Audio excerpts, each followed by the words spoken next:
Thank you for joining today's webinar. We're going to discuss email security practices, a very important topic. My name is Ray Kuhl. I'm CEO of PBSI Technology Solutions. Today is the second in a series of 4 webinars for clients and friends of Foster & Motley. And I'd like to thank our friends at Foster & Motley who envisioned the need for this information and who have been actively involved in the planning for these webinars. So we're going to move quickly, and we will be done before 1/2 hour is out. The goal of this series is to inform and educate, to improve knowledge about electronic security, and to provide practical information about what we need to change and how to go about it. So in the initial webinar, we covered an overview of how security is maintained on an overall basis. What are all the components? And this information all will be available on Foster & Motley's website if you've missed a webinar. Today, our focus is email security. What behavior do we need to learn to keep ourselves safe as we read email, which I presume all of us do. So next week, we'll cover the workshop form information, important information about file encryption and securing information when it's transmitted and stored in the cloud. And we'll cover a very important topic: how do we deal with the difficult problem of passwords and managing passwords in a secure way? And it's really important that we do that. So today, our content is email security practices. So I know that some of you already know a lot about security. You may know a lot about email practices and what's careful behavior with email. And those of you who have a good experience here, you're looking to increase specific areas of knowledge. Some of you have an understanding of basics, but you know there's some holes in your knowledge. Some of you know that this is important and it's time to learn, time to take action. For everyone, I believe there will be something of value. So I talk quickly and we'll move quickly, so I just apologize in advance if you're doing something else while you're listening. You may miss some content because of my fast speech. Okay, so a bit of context. PBSI is a technology services provider. The goal of today's and this series of webinars is not to sell products or services, it's to provide education and information. So PBSI does provide services to hundreds of clients and individuals in the tri-state, including our clients, Foster & Motley. So the reason that we're speaking on this topic is over a long number of years, we've gained a lot of experience providing security services, and from the knowledge we've gained, we'll speak today. So as CEO of PBSI, I'm very blessed to be able to say that 75% of our staff have been with us for 10 years or more. And what I know for sure is that knowledge helps clients. So proactive security and security monitoring, that's our business, which is why we're providing content. So one piece of background, and we're going to dive into email security, and that piece of background is, why are we talking about this? Why is this such an important topic? Not surprisingly, the internet today is increasingly dangerous, and month by month, quarter by quarter, the evidence becomes more and more significant, more and more frightening. And this is not an attempt to frighten anybody. It's simply stating what we see taking place in the marketplace, that PCs and other internet devices, including refrigerators and other devices that aren't necessarily your PCs or laptops, are under attack. They're being infected with malware that steals passwords and copies data. These phishing attacks change constantly. The bad guys are very smart, they're very experienced, and they are relentless. So we need to be informed. How do we make sure we behave as safely as possible? So once bad software is installed, unfortunately, we're not notified. It's speculated there are millions of PCs out there infected with keylogging software, which grabs passwords as you type them and continues to do so for months or years. So on the internet, there's a place called the dark web, the other side of the web where you and I can't get to unless you have a Tor browser. You can't get to the dark web, but that's where the criminals trade their wares. And right now, and I'm going to show you a short example of this, there are 2.7 billion email addresses available for sale on the internet, and of them, 1.2 billion, yes, billion, have associated with them exposed passwords. I'm going to show that to you very quickly. So there have been so many major hacks: LinkedIn, Yahoo, Gmail, DocuSign, Adobe, Dropbox, Tumblr, MySpace, and 30 others in the past year, all were larger than Experian, which may be the most publicized attack of last year. So I'm going to go right now and do a very short demonstration that provides evidence to what I'm speaking about. So on this screen, this is a live website. As a security software company, we have a license to do queries into the dark web.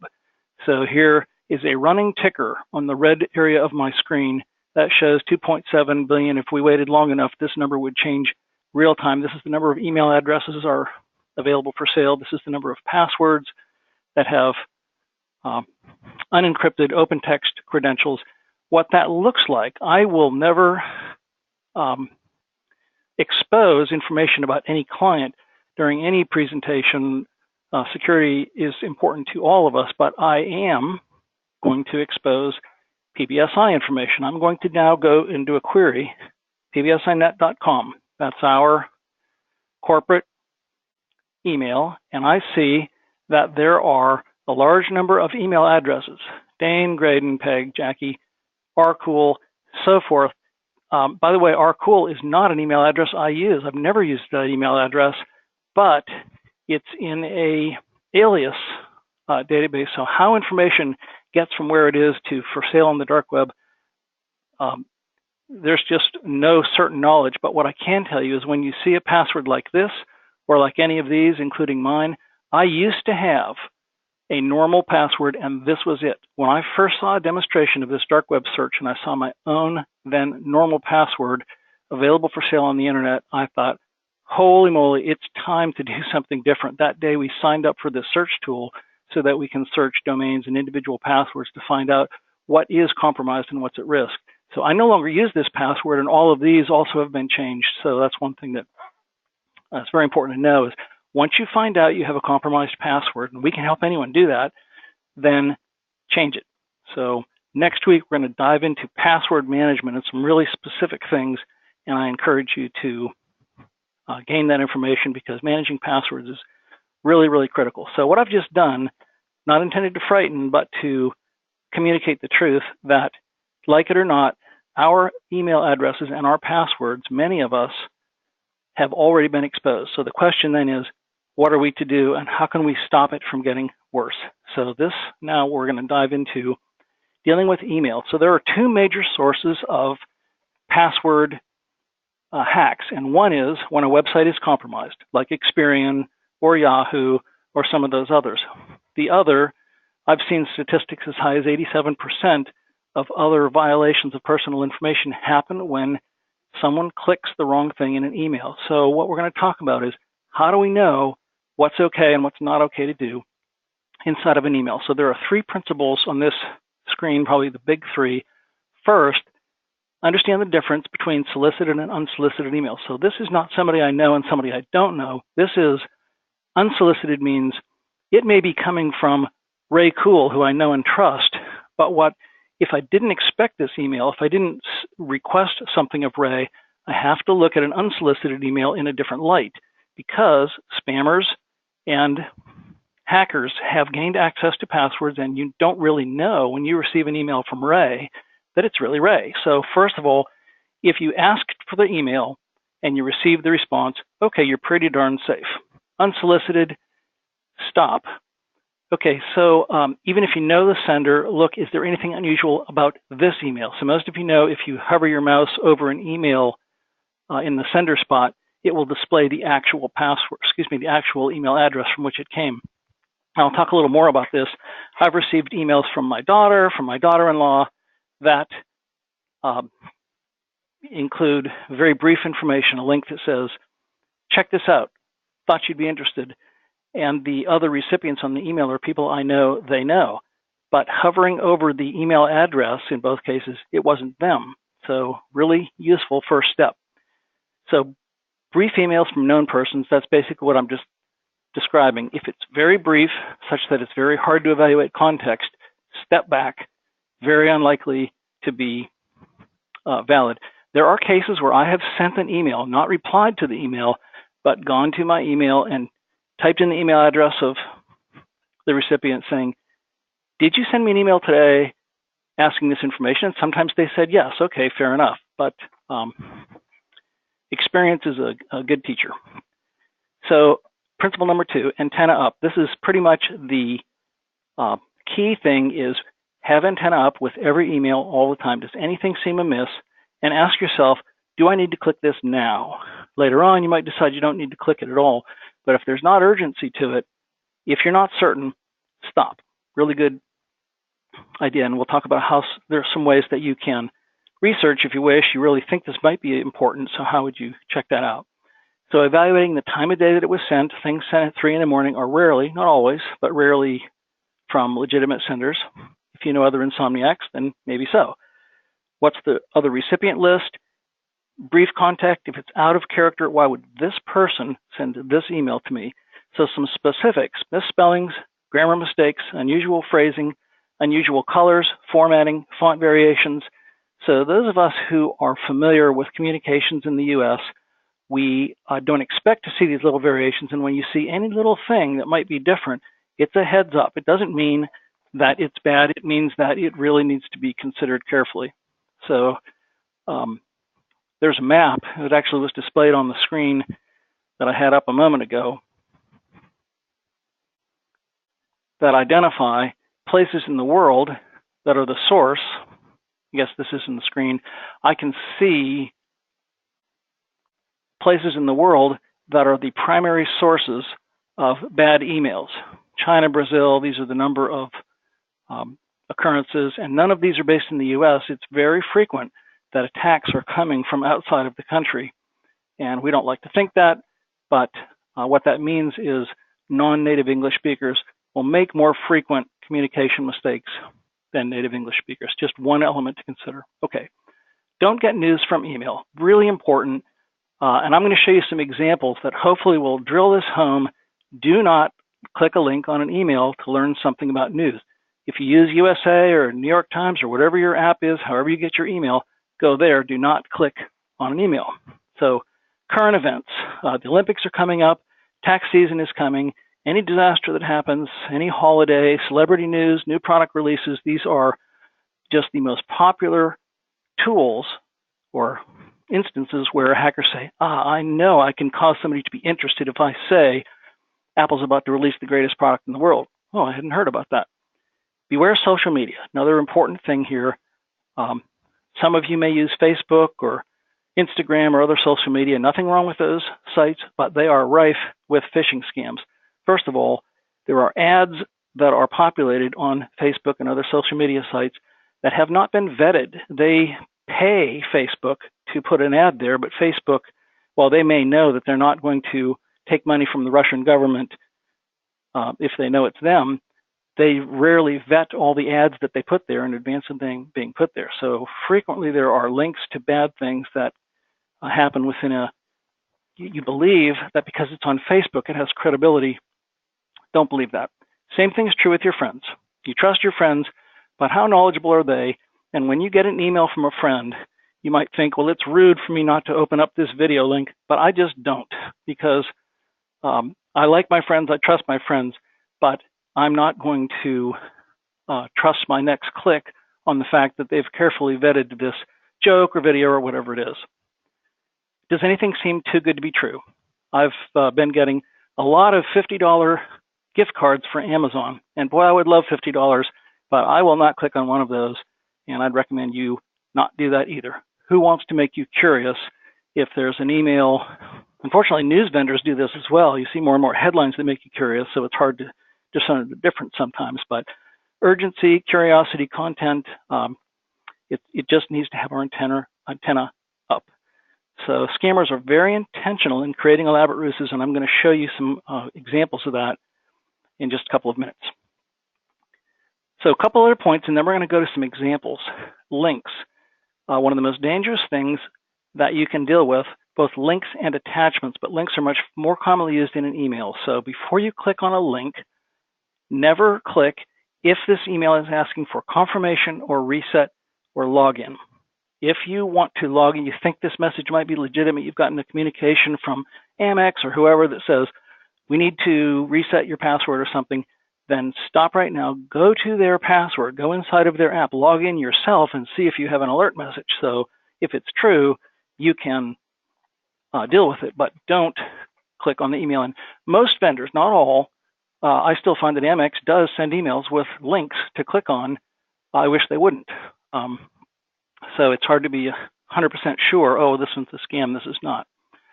Even if they know some information about you, because what I can tell you for certain is that many of us have email addresses out there where our names, our social security numbers, our dates of birth, in some cases our passport numbers, our credit card numbers, our CCVs, they're all stored.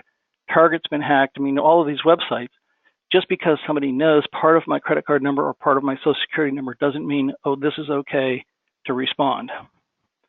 So hovering over link, checking spellings, unexpected content, added extensions, this is a big one. So there is no amex.us.com, and there is no, you'll see lots of other examples here in just a minute of websites where a scammer is trying to think what looks legitimate that doesn't really exist as a real email address. So you can't really use logic and say, does this look like it could be a real one from Amazon? Let's click on that one. Not a good idea.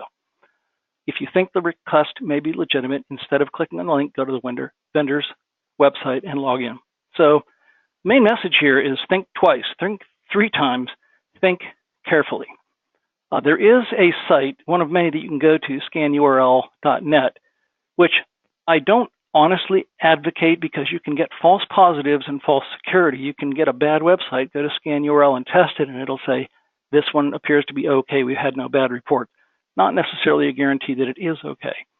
So, but there are resources, companies like PBSI or others where you can vet if you'd like some testing done on an email.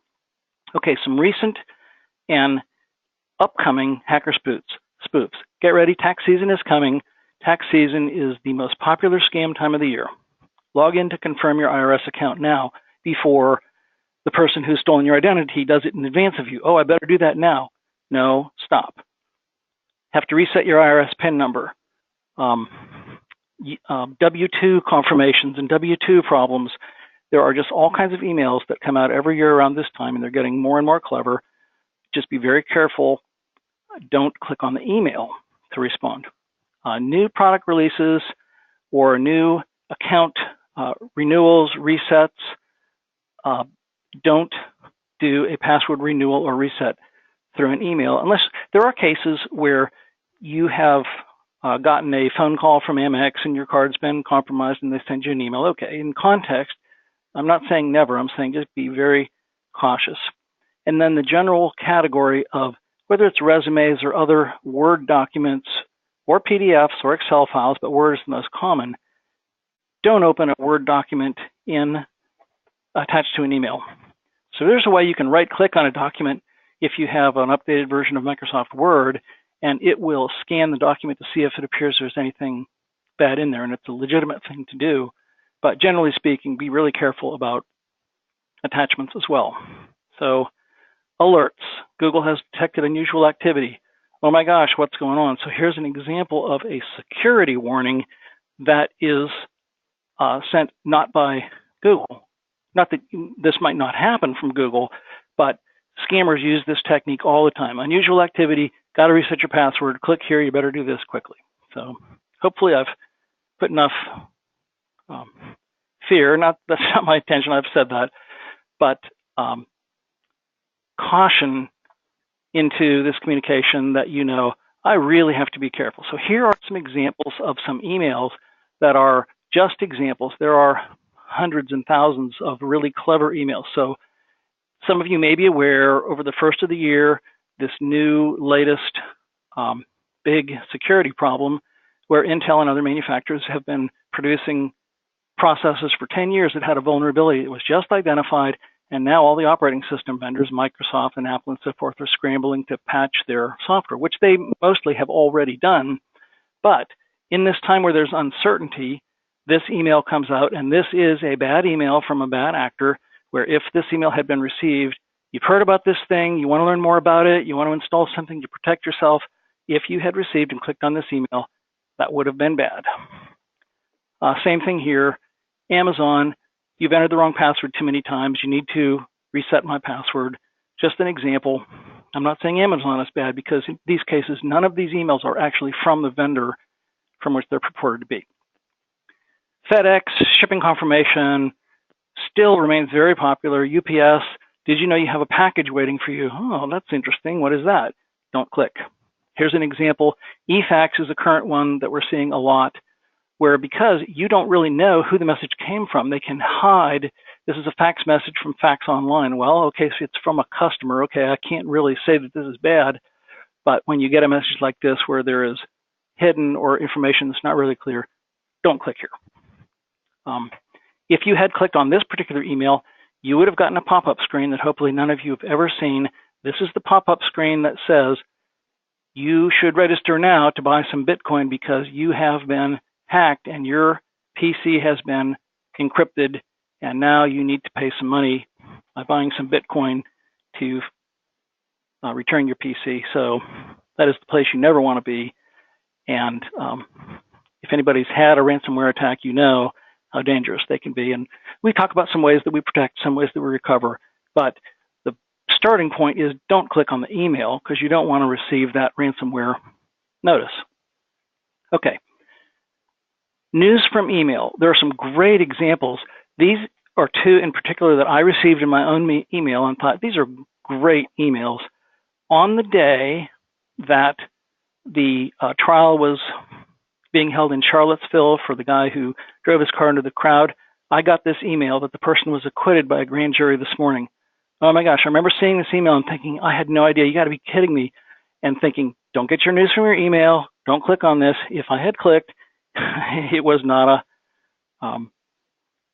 it never happened, and it would have been a compromise. Here's another one. United Airlines. You may remember when the United Airlines passenger was pulled off the flight, and I got this email that said the CEO has resigned, and I thought, wow, I didn't know that. Well, in fact, it never happened. This was a link in an email. And this happens on a fairly real-time basis now. Something happens yesterday that was on NBC News, and the day before or today or tomorrow, there are scammers trying to interest us in more information about it. So here's an example, banking email. So I say this is an old email from Citibank, and it's not from Citibank. But the idea here is they're saying, please click this link. So most banks now no longer put links in their email. So here is a real email that I received from Huntington, who we bank with, and there is nothing to link. It tells me to go to my Huntington account and log in if I want more information. Well, that's the right way to do it. So just because a link is there doesn't mean it's from a bad guy, but I would not click on the link. Okay, not many more. Current events. Disasters in California. Goodwill's ready to help. How much do you want to donate? This is a scam. Kroger, trusted partner, want to help. We've thought about this legitimate marketing campaign. This is a scam. So just because it looks professional and plausible doesn't mean you should click. DocuSign, one of the bigger hacks last year, which is a email security. It provides electronic security services. Adobe and DocuSign are the two biggest in that market, and DocuSign was hacked. So here is an electronic document that's been received, and click here to review and sign your document electronically. This one's a scam. Credit Karma, advertisements all over the place. Do I want to see my credit score? My credit score was lowered. Gee, how'd that happen? Don't click on it. This was a scam. Okay, so we are finished with content. I've summarized solicited versus unsolicited. Keep your antenna up. Don't get your news from your email. Go to the vendor's website. There's other security information which we summarized in webinar on Monday. I won't review that now, but know this is information that's available on Foster & Motley's site. And we're finished with webinar. I want to thank you for your attendance, and I want to thank our friends at Foster & Motley who envisioned the need for this important information. On this screen, you'll see there are some services PBSI offers. You're welcome to get in contact with us if you would like to discuss or get quotes for any of these services, including in-person work, one-on-one to test and evaluate and make sure you are secure, and set up online monitoring. So today's topic, email security practices, will be followed next week with a workshop on file encryption, how to encrypt a file, why to encrypt a file, when to encrypt a file, and then a separate one on password management. So what do I do? What password tools are available that really work, where I can keep my passwords safe, I don't have to remember them. So this is completion of content. I want to thank you again for your attendance. You're welcome to log off.